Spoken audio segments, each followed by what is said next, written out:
So today we're making these croissants. I know it's a very overwhelming or a very daunting pastry to make, but I'm gonna show you in a way that's gonna be easy to understand so that you can make them on your own and be happy with the result. Now, the only thing about this one is I'll explain more about the folds. I did 3 letter folds, and I recommend doing 1 book fold and then 1 letter fold. It will turn out better. The honeycomb crumb will turn out better. I found that doing 3 letter folds, it baked well, but the honeycomb crumb is too tight, so you can't actually see the honeycomb. You can still do it the way I'm showing you today. That's the thing too with these pastries. It's all trial and error. You try as you go and see what works best for you.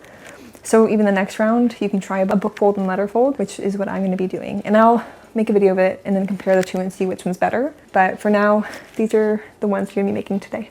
So I hope you enjoy the video. Hey, welcome to the very first YouTube video ever. It's very weird talking to the camera. Today we are making classic croissants. I also have the full recipe on my Substack with images and explanations about each flour and why each ingredient is so important and its effect during the process. I'm linking that in the caption, so you can check it out there if you want to take a deep dive into croissants. But we are starting off by making the dough. The most important thing about croissant dough is you want to have elasticity. That's going to help when you're making the folds. It's going to allow it to stretch well and not break or crack. Gluten is your best friend. Gluten is what you want to get.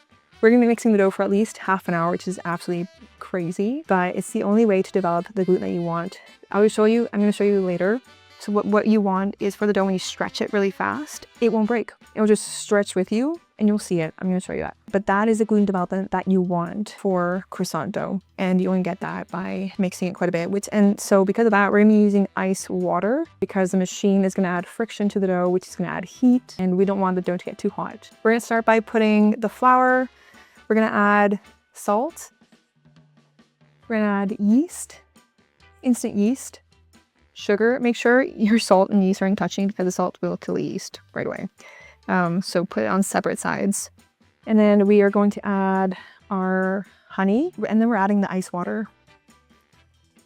Perfect. Once the dough comes together, like a rough dough, I'm going to add the butter in, the cold butter.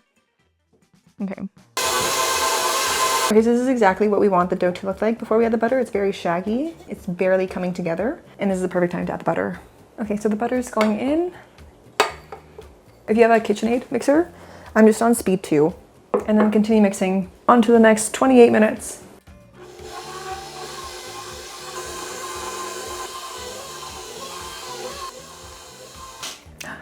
Okay, so it's been about half an hour. We're gonna check to see how the dough is doing and how the gluten development is going.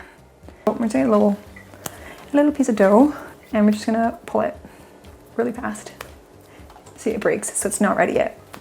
It shouldn't break. It should be able to stretch at least this wide really fast without breaking. No, not ready. 10 more minutes, maybe 15. That's exactly what we want. Now we're gonna let it rest in the fridge for 2 hours. So right now I'm just gonna grab the dough and using the sharp knife, we are going to make a cross slice through dough. Not very, like it doesn't have to be, this is just gonna help us when we roll it out later to get that like a perfect square or rectangle. So that's exactly what you want it to look like that. And then we're just put it in a bowl with some saran wrap on top. A small bowl. We're gonna use a mixing bowl right now to make the butter block because I have a trick that some people might need because I do need it. Okay, there we go. It's covered, it's going in the fridge for 2 hours. Now we're making the butter block. We're using the same bowl that we used for the croissant dough. Now the thing is, here in Ontario, you can't find high fat butter, European butter. It's all under 82% or just at 80%. So it means there's higher moisture content when it's cold. It tends to break when you're making croissants. So a trick that I found that works for me, if you can't find high fat butter, you can't find it. There's one called, I think it's PI butter, but it is quite costly. It is a lot more expensive than buying regular butter at the grocery store and then adding flour, which is what we're gonna do today. So I have 250 grams of butter here, and then I'm gonna add 25 grams of flour to it. The flour is going to absorb moisture and then help the butter be more pliable when we're making the rolls and will avoid the breakage. So when you put the croissants in the oven, the initial heat melts the butter and creates steam, which is what causes it to rise and get those honeycomb, like honeycomb crumb. So having space and cracks between the butter will prevent that from being even. Like it won't be an even rise. That's why I'm gonna add flour to my butter. Okay? Okay, so we're adding butter. This is room temp butter, and then we're gonna put it in the fridge, and then we're gonna roll it out and make it pliable for when the dough is ready.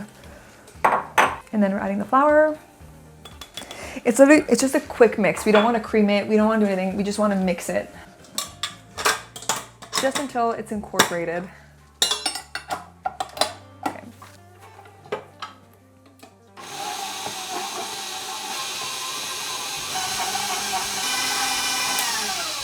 Perfect. That is it. That's all. And then we are going to put this just in some saran wrap. And okay, I'm just putting this saran wrap here. This is going to help us make the butter pliable later on, putting in saran wrap. Okay. Whoop, there we go.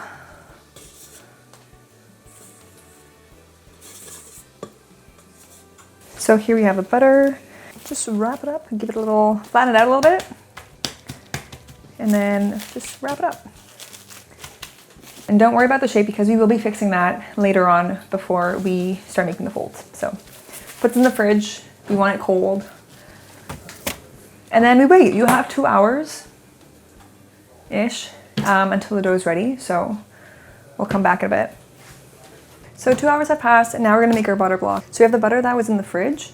Now we're gonna whack it. We're gonna hit it to soften it up without getting it warm. This is the only way to make it pliable and easy to use. So you're gonna have a rolling pin and get your anchor out on the butter.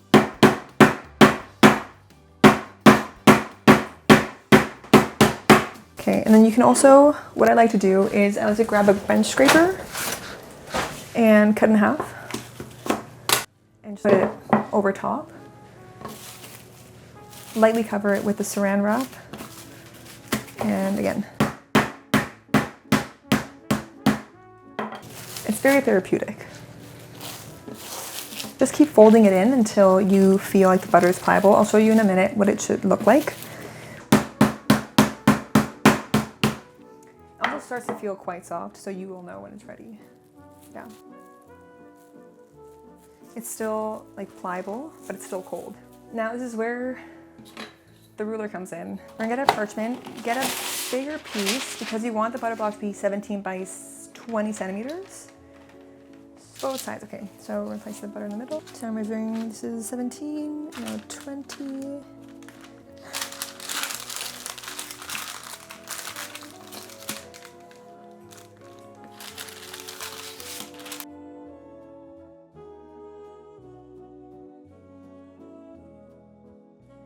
Because it's softer, but it's cold still, you can just roll it out. And you wanna make sure we get these really sharp edges. So you're gonna roll it out.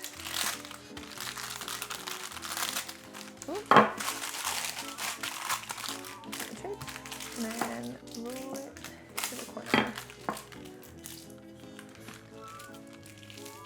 There we go. Okay, so this is a bit bigger than 17, but we can fix that in a bit.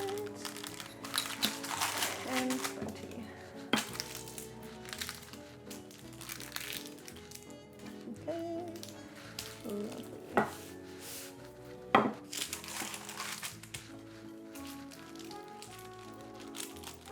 Okay. So now it's pretty much an even thickness. Not an even rectangle. So we are going to, using the bench scraper, we're going to fix that. So we're going to measure, oh, it's perfect. Okay, 20, hey, it's amazing. Just got to even this out.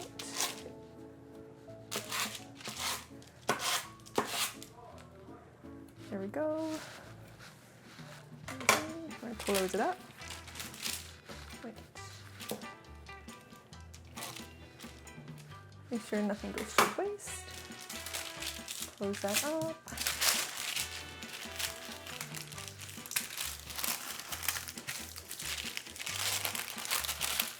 Make sure it's tight.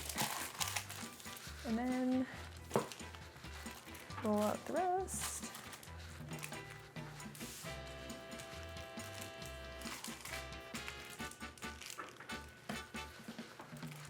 Okay. Okay. And there we go. There you go. Your butter block. It's pliable. It's cold. Beautiful. Okay, we'll put it into the fridge while we get the dough rolled out. So here is a dough. It's been proofing in the fridge for 2 hours. I'm gonna take it out and time to roll.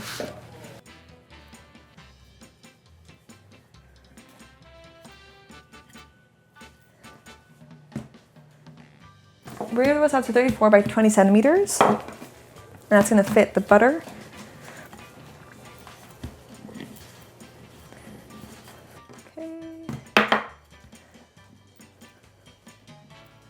And I do recommend either like a French rolling pin or even a smaller one. Okay, you wanna make sure to keep the shape as rectangular as you can. That will help when you do the folds. So we're getting close to 30 by 20. We're taking the butter out now so it doesn't get too hard in the fridge. Now we're gonna open the butter.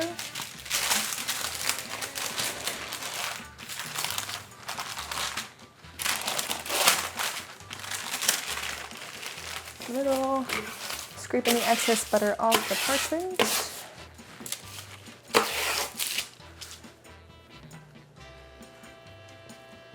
And now we're going to enclose the butter with the dough.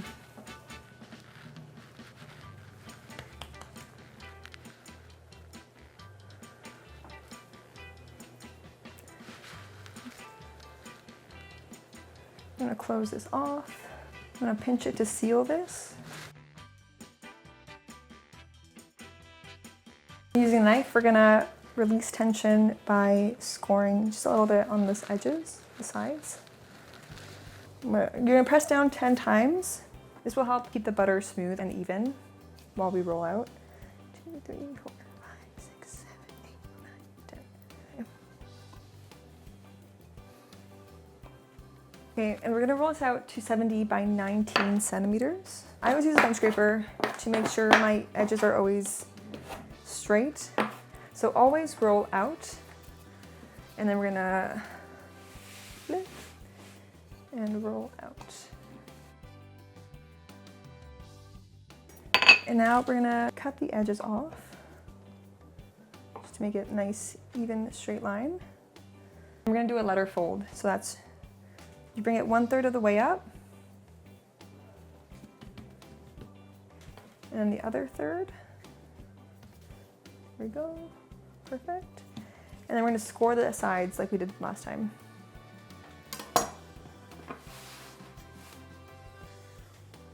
Nice. We're gonna cover it in saran wrap.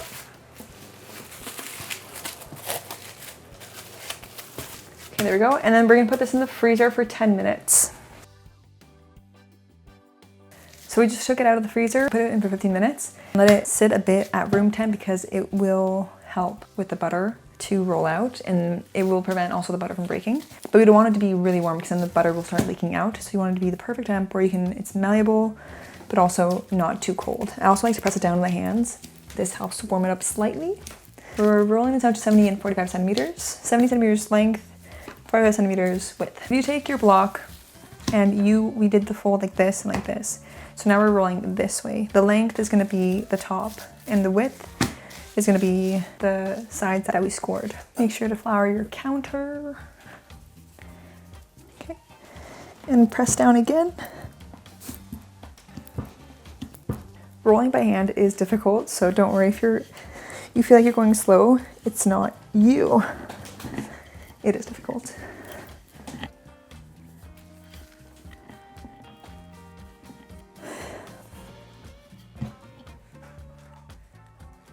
Okay, this should be good. We're just gonna brush off any excess flour. We're gonna cut off the edges.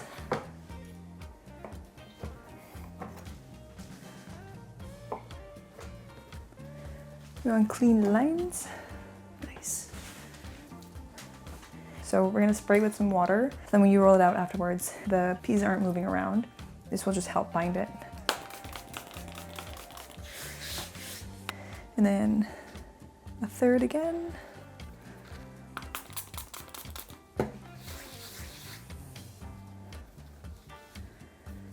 And then once more, we're gonna score the sides.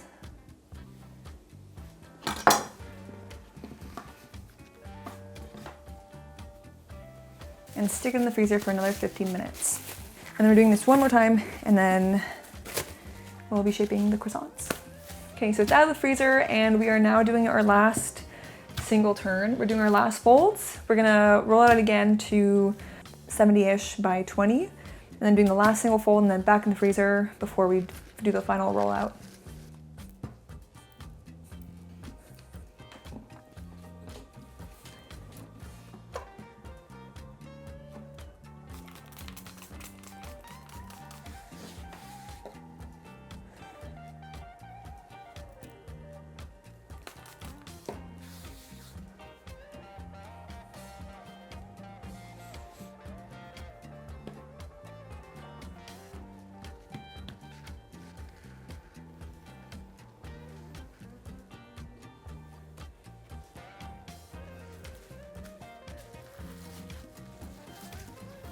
And there they are.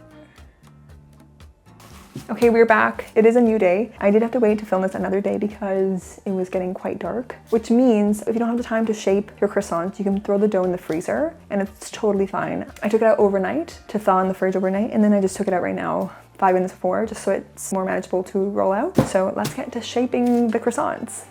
So we're gonna roll this out to 35 centimeters by 48 centimeters. Yes. Okay, it's rolled out and I'm sweating. Hand rolling croissants is not an easy task. It's not an easy task. So it's measuring 35 and also 45. So you want to cut off the edges to make sure that it's a perfect rectangle, and that way we get even triangles for the croissants. Making sure to always cut in one motion with the knife. You don't want to drag it. That will ruin the layers that you work so hard to make. And any extra pieces you can save. You can freeze and then reuse them for monkey bread. So you just cut them into pieces, put it into like a loaf pan, let it rise, and then bake it. But it's like little pieces you can just grab and eat. We're gonna measure out 8 centimeters. That's gonna be the width of the croissant.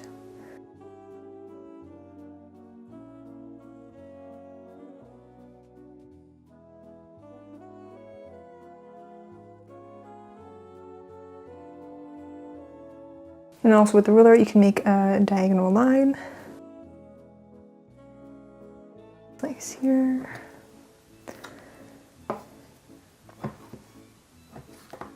Perfect.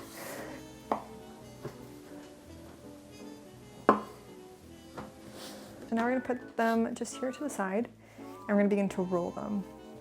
So we're gonna do a quick pull, a little pull, and then you don't want to, when you're shaping them, you don't want to be too tight. So what I do is kind of like give a little room, give a little space with every turn. And that way when it proofs, it's not all like very tight in there. There's enough room for it to expand and actually create those layers. So there we go. Our very first croissant shaped. How exciting. I hope if you made it this far, I hope you're excited as I am. Make sure it's always also centered. You want to be quick enough so that the dough doesn't get too warm, but also making sure that it's always even on both sides.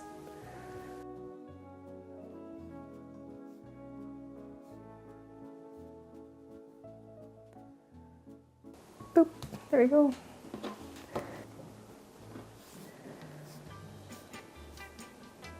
Okay, we have 2 more.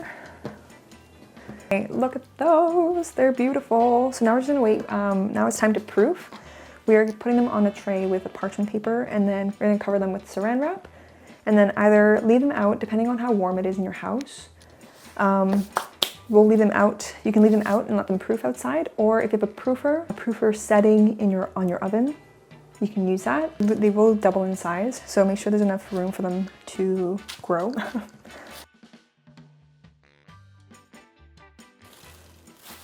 Okay, and this normally takes about 2 to 4 hours, and then I'll let you know what it should look like when they're perfectly proofed. We're back and the croissants are proofed, they're ready to go. You know they're proofed when they're about 1.5 to 2 times bigger. They're also quite jiggly, so when you move the tray, like very gently, they should jiggle. And also there is the touch, if you lightly press with your finger, if it springs back right away, not proofed enough yet, it's underproofed. If it stays dented, it's overproofed, unfortunately. You can still take it off, but it's gonna affect the rise in the oven. So what you're looking for is when you touch it, it's dented, but it slowly makes its way back up. It's just right. So these are right there. These are just right.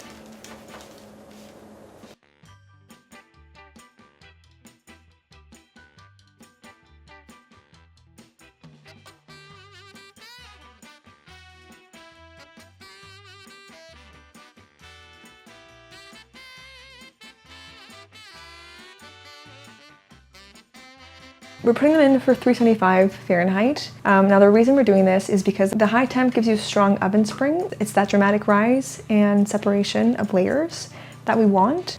And then dropping the temp to 350 is gonna prevent it from over browning or getting burned before the inside is fully baked. Okay, so we're gonna place these in the oven now for 15 minutes at 375, and then we're gonna turn the heat down to 350 degrees Fahrenheit and keep them in there for another 10 to 15 minutes, keeping a close eye on them between those 5 minutes, because you don't want them to get too dark. So, and ovens of course are very different. So depending on how hot your oven is, make sure to keep an eye on it and then write it down and be like, okay, it took 13 minutes more. Okay, we shall stay here.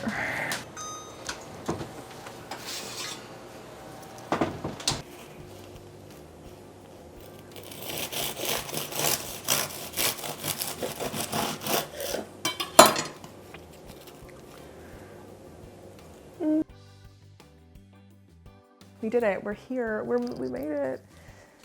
Okay, we're gonna take a quick bite of the croissant now. Hear this crunch, it's crazy.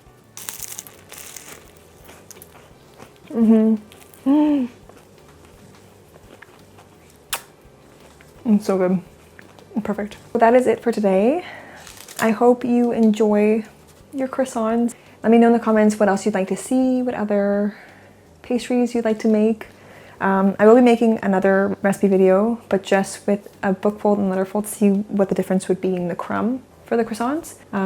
So make sure to leave a comment below if you tried them or if you have any questions. I have the full recipe on my Substack, which is linked also in the caption. And make sure to like the video and make sure to subscribe to the channel to see more videos like this one. I hope you enjoy your creation. Until next time.